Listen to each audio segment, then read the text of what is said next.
الحمد للہ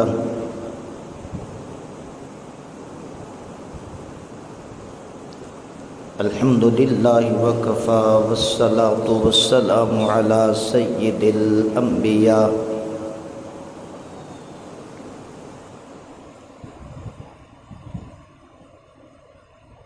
وعلی آلہ التقی وعلی اصحابہ المجتبی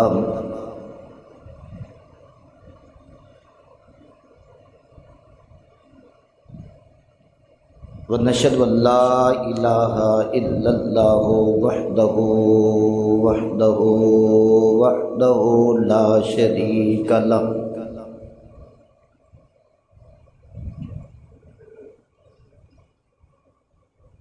ونشهد ان سیدنا وسندنا وحبیبنا ومأوانا وملجانا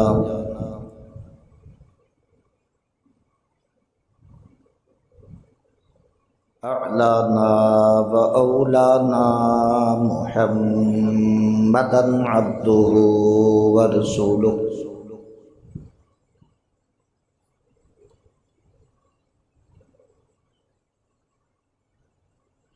اما بعد فاعوذ باللہ من الشیطان الرجیم بسم اللہ الرحمن الرحیم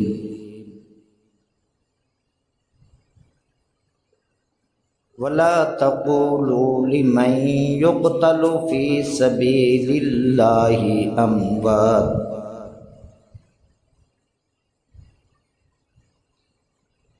بل احیاء ولكن لا تشعرون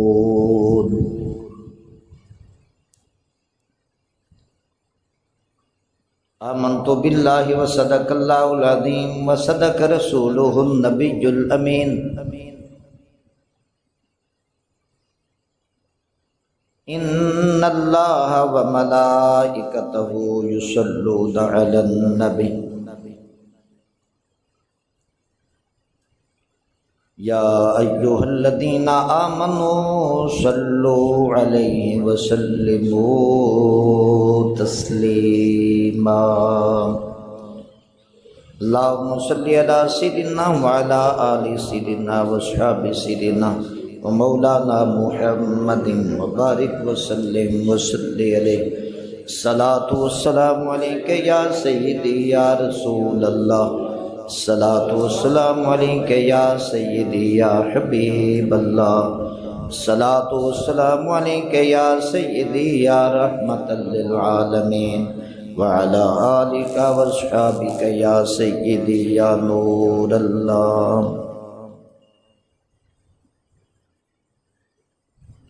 حمد و ثنا کے بعد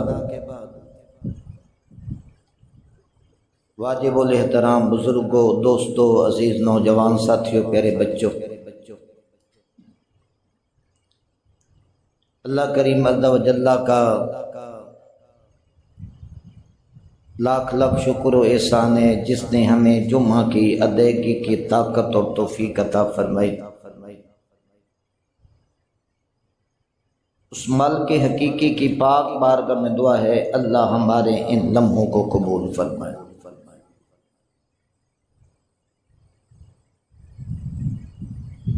نبی پاک صلی اللہ تعالیٰ علیہ وآلہ وسلم کی نسبت سب سے عظیم ہے کہ جس کا تعلق آقا علیہ الصلوۃ والسلام سے جڑ گیا، کچھ نہ تھا وہ سب کچھ، ذرہ تھا تو سمندر بن گیا، اگر فرش پر تھا تو اس کا ذکر عرش پہ ہو گیا۔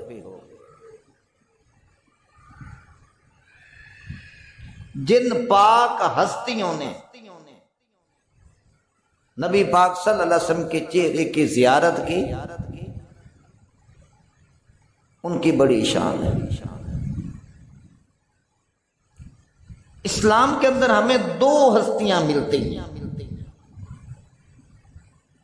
ایک اہل بیت اطہار علیہم رضوان اور دوسرا صحابہ کرام علیہم رضوان۔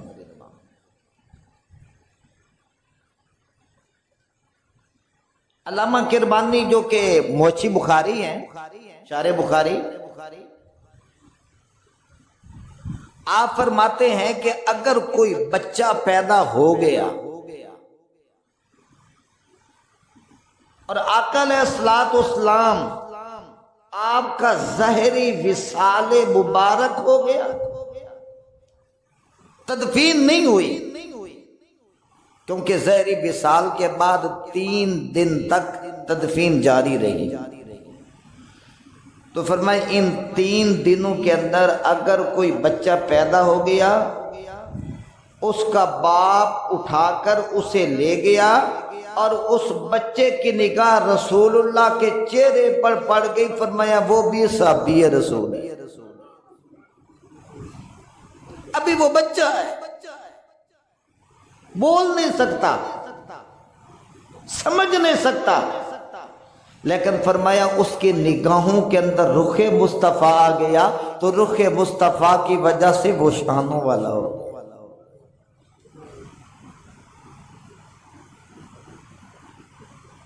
آقا علیہ الصلوۃ والسلام جس وقت آپ اللہ کو پیارے ہوئے تو سیدنا امام حسن بن علی رضی اللہ تعالیٰ عنہما، حسن پاک کی عمر تقریباً 7 سال تھی، اور امام حسین پاک رضی اللہ تعالیٰ عنہ آپ کی عمر 6 سال تھی۔ تمام صحابہ کرام رضوان، ہر صحابی نبی حسنین کریمین کے اوپر قربان ہوتا تھا، حسنین کریمین کا حکم نہیں ٹالتے تھے، بلکہ جب بھی حسنین کریمین کا ذکر آتا تھا ادب سے ان کے سر جھک جایا کرتا۔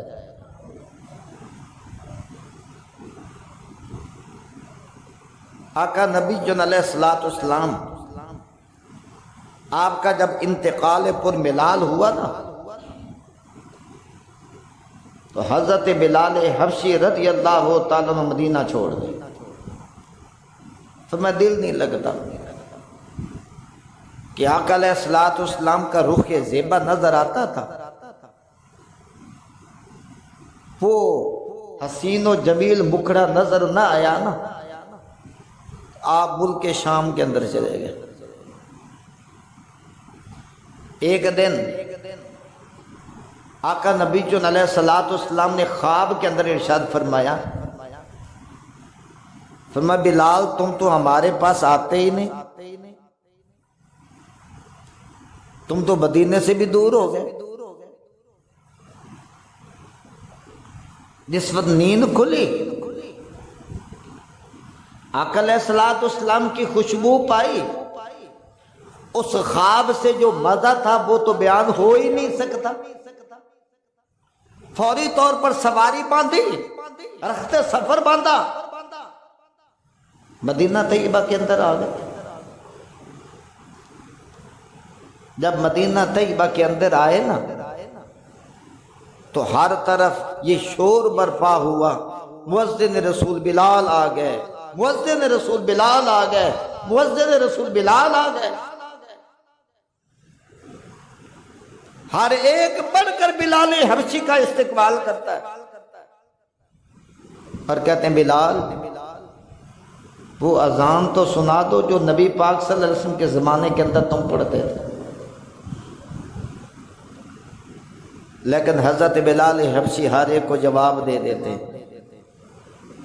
فرمایا نہیں، میری اذان کے اندر سکت تھی، میری اذان کے اندر اگر جوش اور جذبہ تھا وہ میرا نہیں تھا، رسول اللہ کے رخ زیبا کی وجہ سے تھا۔ اور میرے اندر جو جذبہ ہوا کرتا تھا وہ میرا جذبہ نہیں ہے، وہ تو نبی پاک صلی اللہ علیہ وسلم کے جمال کی برکت تھی نا۔ اب میرے اندر ہمت نہیں ہے، میں اذان نہیں دے سکتا۔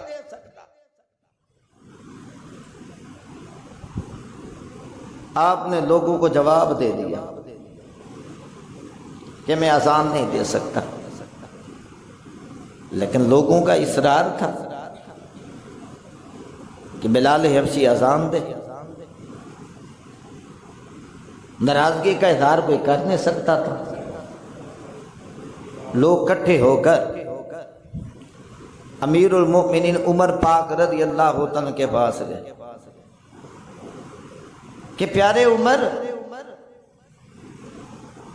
مدت ہو گئی ہم نے وہ اذان نہیں سنی جو بلال حبشی نبی پاک صلی اللہ علیہ وسلم کے زمانے کے اندر دیا کرتے تھے۔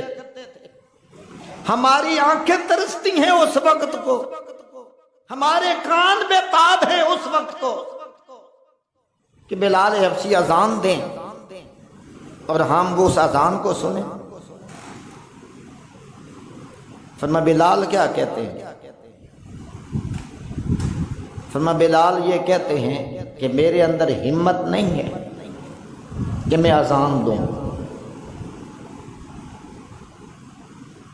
امیر المومنین، ہم نے تو بلال حبشی کی اذان سنی۔ تم اچھا ایسا کام کرتے ہیں کہ بلال حبشی اس حکم کو ٹال ہی نہ سکے، ہو سکتا ہے وہ میرے حکم کو ہی نہ مانے۔ عمر پاک فرما رہے ہیں آپ حسنین کریمین کے دروازے پر گئے، ہاتھوں کو بوسہ دیا، ان کے سروں کو چوما، اور صحابہ کرام رضوان اس طرح ان کے سروں کو سونگا کرتے تھے جس طرح کریم آقا علیہ الصلوۃ والسلام ان کے سروں کو سونگا کرتے تھے، کیونکہ حضور کریم فرماتے تھے ہمارے ریحانتیہ کہ یہ میرے جنتی پھول ہیں کہ ان سے میں محمد جنت کی خوشبو پاتا ہوں۔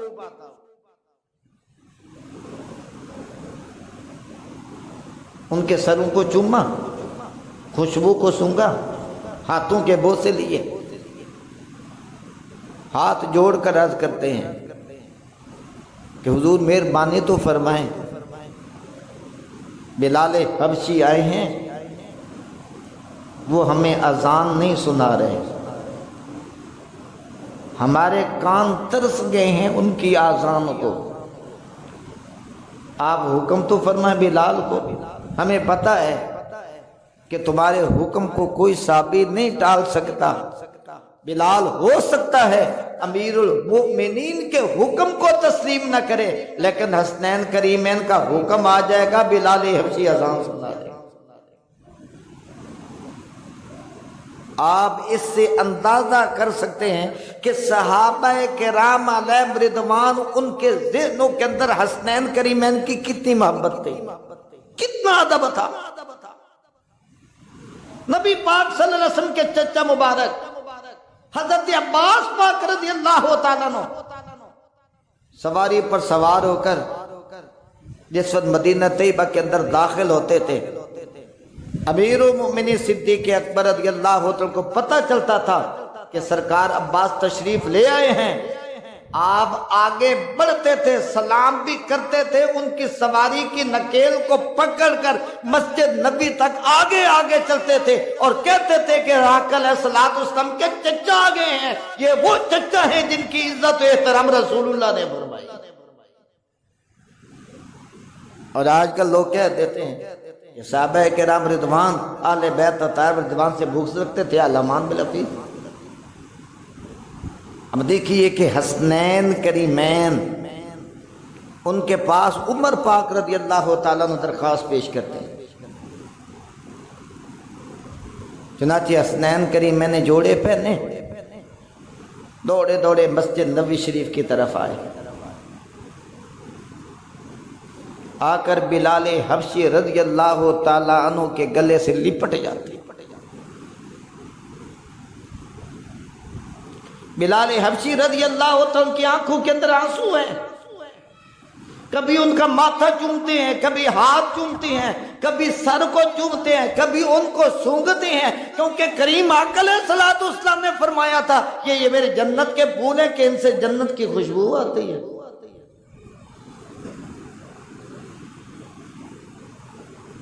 چنانچہ حسنین کریمین دونوں بیک زبان ہو کر بولتے ہیں، بلال جی میرے شہزادے حکم فرمائیں۔ تو ان کی وہ ننھی سی زبان سے نکلتا ہے کہ آپ ہمارے نانے والی اذان تو سنائیں۔ اب بلال حبشی رضی اللہ تعالیٰ عنہ سے یہ حکم نہیں ٹالا گیا۔ بلال حبشی پاک نے پھر اذان دی ہے، اور مورخین نے سیرت کی کتابوں کے اندر لکھا ہے کہ جب بلال حبشی نے اذان دی ہے تو لوگوں کے گھروں سے بچے بھی نکل آئے، عورتیں بھی نکل آئیں، بوڑھے بھی نکل آئے کہ ان کو رسول اللہ کا زمانہ یاد آ گیا۔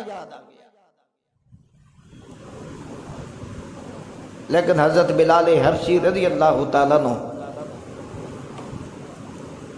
آپ اس اذان کو پورا نہیں کر سکے۔ یہ آپ کا طریقہ کار تھا، جس وقت اشہد ان محمد رسول اللہ کہتے تھے تو آقا علیہ السلام کی طرف اشارہ کرتے تھے کہ یہ وہ محمد ہے جو شانوں والے رسول ہے، اللہ کے رسول ہے، خاتم نبی جی نے شہادت کا ہم سبق دیتے ہیں۔ لیکن جب وہ اشہد ان محمد رسول اللہ انہوں نے اذان کے اندر پڑھا، جس جگہ پر آقا علیہ السلام جلوہ فرما ہوتے تھے، نہ دیکھا رخ مصطفیٰ تو غش کھا کر آپ گر گئے۔ لیکن کہنے کا مقصد یہ تھا کہ ایمان سے بتائیں کہ صحابہ کرام رضوان اہل بیت اطہار علیہم رضوان سے کتنی محبت کرتے تھے۔ ایک بات۔ دوسری بات کہ صحابہ کرام علیہم رضوان کے درمیان یہ بات شہرت تک پہنچ چکی تھی کہ سرکار امام حسین پاک شہید ہوں گے۔ ہر صحابی رسول تک یہ بات پہنچ چکی تھی کہ امام حسین پاک رضی اللہ تعالیٰ شہید ہوں گے۔ جس طرح آقا نبی جن علیہ السلام پہاڑ کے اوپر گئے تھے، وہ پہاڑ لرزا تھا تو آپ نے اسے ٹھوکر ماری، میں اس میں صبیر تو پہاڑ تو ٹھہر جا، تو وجد کر رہا ہے، تجھے پتہ نہیں فَإِنَّ عَلَيْكَ نَبِيٌّ، تیرے اوپر اللہ کا نبی ہے، وَصِدِّيقٌ، اور صدیق ہیں، وَشَہِیدان، اور 2 شہید موجود ہیں۔ آقا علیہ السلام آپ نے شہادت کی خبریں عطا فرمائی۔ اسی طرح امام حسین پاک رضی اللہ تعالی عنہ کے بارے میں یہ صحابہ کرام علیہ رضوان کے درمیان بات مشہور تھی کہ سرکار امام حسین پاک رضی اللہ تعالی شہید ہوں گے۔ وہ کیسے؟ کہ ام سلمہ رضی اللہ تعالی عنہ آپ فرماتی ہیں کہ میں بیٹھے تھے، آقا دو جہاں صلی اللہ علیہ وسلم تشریف لائے، فرمایا ام سلمہ میں اندر جا رہا ہوں، کسی کو مت آنے دینا، وحی کا نزول ہوگا، فرمایا اندر کسی کو نہ آنے دو۔ تھوڑی دیر کے بعد حضرت سیدنا امام حسین پاک رضی اللہ تعالیٰ عنہ تشریف لائے، چھوٹی سی عمر ہے، اماں حضور نانا ابو کہاں ہیں، آقا علیہ السلام کہاں ہیں؟ فرمایا بیٹا وہ اندر تشریف لے گئے ہیں، تم بیٹھو میرے پاس۔ فرمایا نہیں، میں نے تو نانا حضور کے پاس جانا۔ ام سلمہ فرماتی ہیں میں نے بڑا ان کو ٹالا، میں نے ان کو بہلایا کہ ابھی ٹھہرو، کریم آقا علیہ السلام خود باہر تشریف لاتے ہیں، حضور نے منع فرمایا اندر کسی کو نہ آنے دو۔ میں نے تو سرکار علیہ السلام کے پاس جانا۔ اب ام سلمہ فرماتی ہیں میں نے رستہ روک لیا حسین پاک کا، میں نے رستہ روک لیا، میں نے کہا میں اندر نہیں جانے دوں گی۔ اب حسین پاک رضی اللہ تعالیٰ فرمایا اماں حضور اگر تم مجھے نہیں جانے دو گے میں تو رو پڑوں گا، میں تو رو پڑوں گا۔ ام سلمہ فرماتی ہے جب انہوں نے یہ ذکر کیا تو مجھے نبی پاک صلی اللہ علیہ وسلم کا فرمان یاد آیا، حضور نے فرمایا حسین کو مت رونے دینا، حسین کے رونے سے اللہ کا عرش لرز جاتا ہے۔ نبی پاک صلی اللہ علیہ وسلم نے ارشاد فرمایا جس نے حسنین سے محبت کی اس نے میں محمد سے محبت کی، جس نے حسنین کو تکلیف دی اس نے میں محمد الرسول اللہ کو تکلیف دی، جس نے میں محمد الرسول اللہ کو تکلیف دی اس نے اللہ کو تکلیف دی۔ اس نے صرف میں محمد کو ناراض نہیں کیا بلکہ اس نے اللہ کو بھی ناراض کیا۔ اب ام سلمہ فرماتی ہیں کہ آقا نبی جو علیہ الصلوۃ والسلام کا فرمان پاک تھا کہ حسین کو مت رونے دو، اگر رونے دیتے ہیں تو وہ حدیث کے اوپر عمل نہیں ہوتا۔ بالآخر میں نے کہا حسین جانے حسین کا نانا جانے، میں نے حسین کریم کو چھوڑ دیا۔ وہ سیدھا دروازہ کھول کر نبی پاک صلی اللہ علیہ وسلم کی گود میں جا کر بیٹھ گئے اور آقا علیہ الصلوۃ والسلام کے گلے سے یوں جا کر جپی جیسے ڈال کر آقا علیہ الصلوۃ والسلام کی جسم مبارک سے لپٹ گئے۔ جبریل امین علیہ الصلوۃ والسلام تشریف لے، یا رسول اللہ صلی اللہ علیہ وسلم ربا کا یقرئک السلام، رب تعالیٰ کی طرف سے سلام قبول فرمائیے۔ رب تعالیٰ کی طرف سے وحی آئی ہے کہ تمہارے اس بیٹے حسین کو کرب و بلا کے مقام پر شہید کر دیا گیا۔ جبریل رب کا حکم ہے، فرمایا رب کا حکم ہے۔ نبی پاک صلی اللہ علیہ وسلم نے امام حسین پاک رضی اللہ تعالیٰ عنہ کے گلے کے اوپر بوسہ دیا۔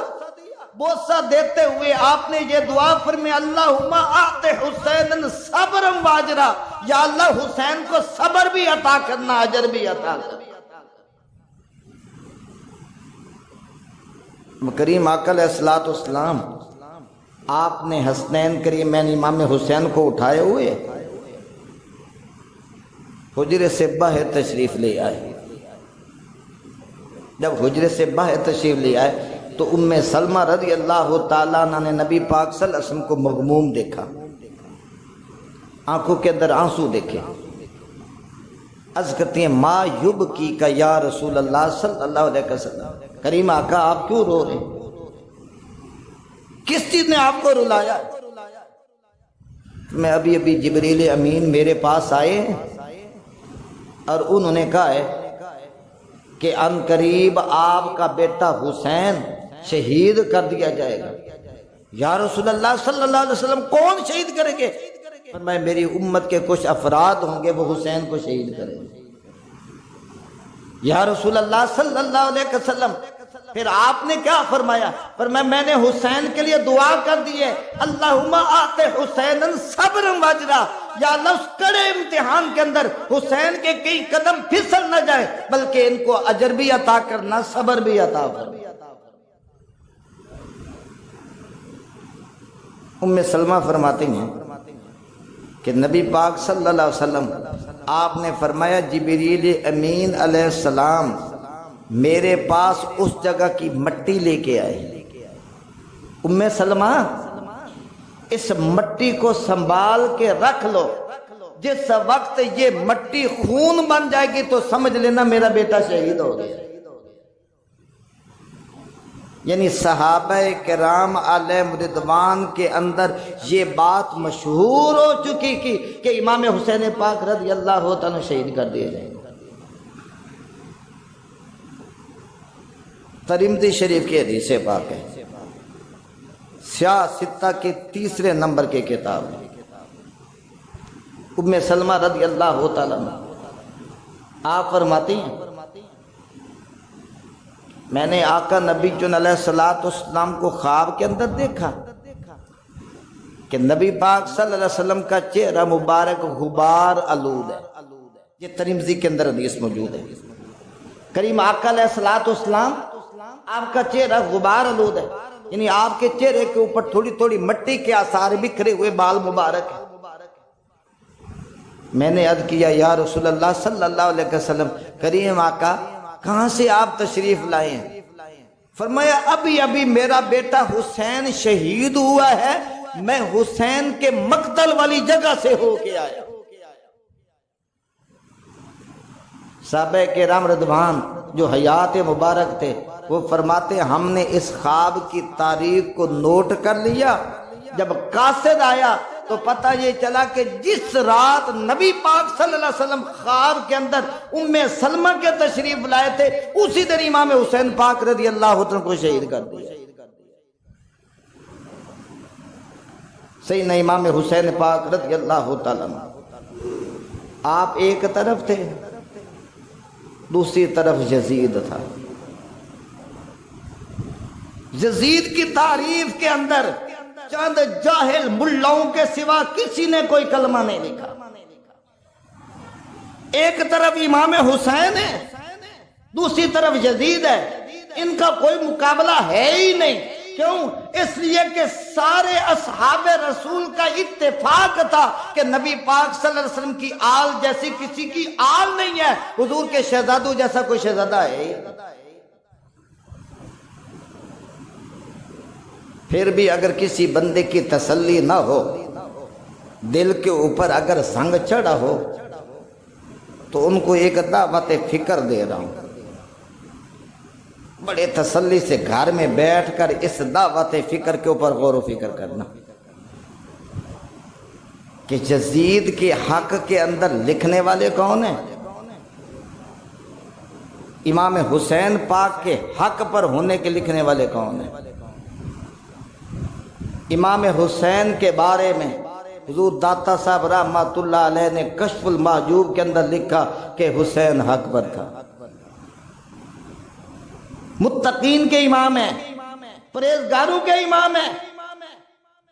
حضور داتا صاحب رحمت اللہ علیہ کو دیکھو، غوث بہاولک زکریا ملتانی کو دیکھو، شاہ رخ العام نوری حضوری رحمت اللہ علیہ کو دیکھو، خواجہ معین الدین چشتی اجمیری رحمت اللہ علیہ کو دیکھو، عبد القادر شاہ جیلان کو دیکھو، سب کے سب اس حق کے اندر لکھتے ہیں کہ پیر حسین حق پر تھا، یزید فاسق تھا، وہ فاجر تھا، امت کا اس کی بیعت کے اوپر اتفاق نہ ہوا۔ امام حسین نے خلافت کے لیے جان نہیں دیے، بلکہ رسول اللہ کے دین کو بچانے کے لیے دیے۔ حضرت سیدنا امام حسین پاک رضی اللہ تعالیٰ عنہ، آپ جس وقت مکہ شریف سے کوفہ کی طرف جانے کا ارادہ کر رہے تھے، تو میں ابن کثیر کی کتاب پڑھ رہا تھا جھنڈی لائبریری کے اندر، تو کافی سارے احباب نے رستہ روکا، 70 افراد تھے، انہوں نے رستہ روکا کہ حضور مہربانی فرمائیں آپ کوفہ کے اندر نہ تشریف لے کے جائیں، لیکن آپ نے ایک بات کہہ کر سب کو چپ کروا دیا۔ وہ بات کیا تھی؟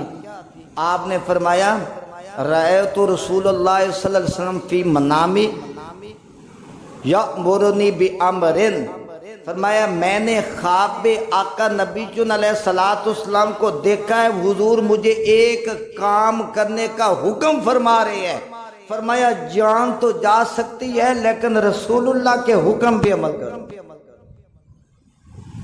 انہوں نے بتایا وہ حکم کیا ہے؟ فرمایا یہ نبی پاک صلی اللہ علیہ وسلم نے مجھے بتانے سے بھی منع فرما دیا، کہ حضور نے فرمایا بتانا کسی کو نہیں ہے، البتہ میں جو کوفے جا رہا ہوں میں اپنی مرضی سے نہیں جا رہا، مجھے رسول اللہ صلی اللہ علیہ وسلم کا حکم آیا ہے، آقا علیہ السلام کے حکم کو پورا کرنے کے لیے جا رہا ہوں۔ پتہ یہ چلا کہ امام حسین پاک رضی اللہ تعالیٰ عنہ اپنی مرضی سے نہیں گئے، بلکہ یہ وہ راز کی باتیں ہیں، ہر ایک بندے کی عقل تک رسائی نہیں ہے، بلکہ وہ گئے ہیں تو نبی پاک صلی اللہ علیہ وسلم کے دین کو بچانے کے لیے۔ اللہ پاک عز و جل کی پاک بارگاہ میں دعا ہے اللہ ہماری حاضری کو قبول فرمائے۔